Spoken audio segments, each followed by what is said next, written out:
एक मछली जो समुद्र में बहुत सालों से रह रही होती है, वो तैरते हुए एक कुएं में आ जाती है। उस कुएं में बहुत सालों से एक मेंढक रह रहा होता है। वो मेंढक से पूछती है, मेंढक तूने समुद्र देखा है कितना बड़ा होता है? मेंढक बोलता है, नहीं मैंने नहीं देखा, क्या इतना बड़ा होता है? अपने दोनों हाथों को खोल कर वो बोलता है, क्या इतना बड़ा होता है? मछली बोलती है, नहीं इससे बहुत बड़ा होता है। तो वो अपने हाथों को थोड़ा और खोलता है, वो कहता बोलता है, इतना बड़ा होता है? वो बोलती है, नहीं इससे भी बहुत बड़ा। वो अपने दोनों हाथों को और खोलता है, बोलता है, इतना बड़ा? नहीं इससे भी बहुत बड़ा। तो वो जो कुएं की दीवार होती है, उस दीवार से बोलता है, उस दीवार से लेके उस दीवार तक क्या इतना बड़ा होता है? मछली बोलती है, नहीं इससे भी बहुत बड़ा होता है।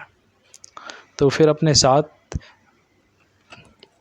मेंढक को समुंदर में ले जाती है, और जब समुंदर में पहुंचता है और समुंदर देखता है तो उसकी आंखें खुली की खुली रह जाती।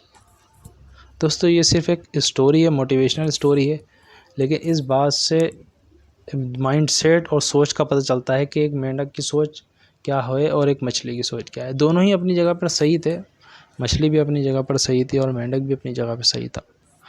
क्योंकि मेंढक ने जो दुनिया देखी थी वो सिर्फ उसी दुनिया को ही दुनिया मानता था, उसके आगे उसने दुनिया देखी नहीं थी, तो उसके लिए वही सही था।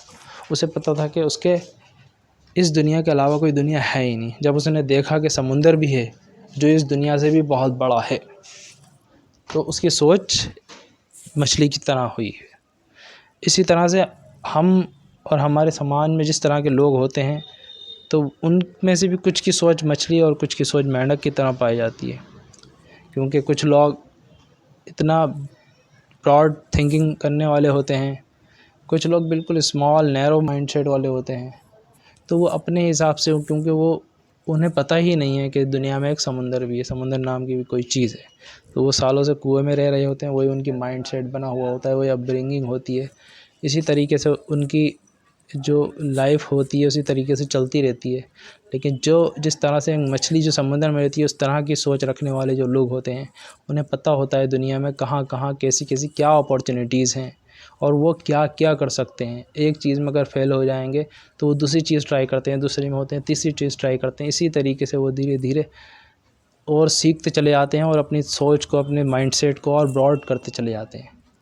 तो हमें इस कहानी से सीख ये मिलती है कि हमें मेंढक नहीं बनना है, हमें मछली बननी है।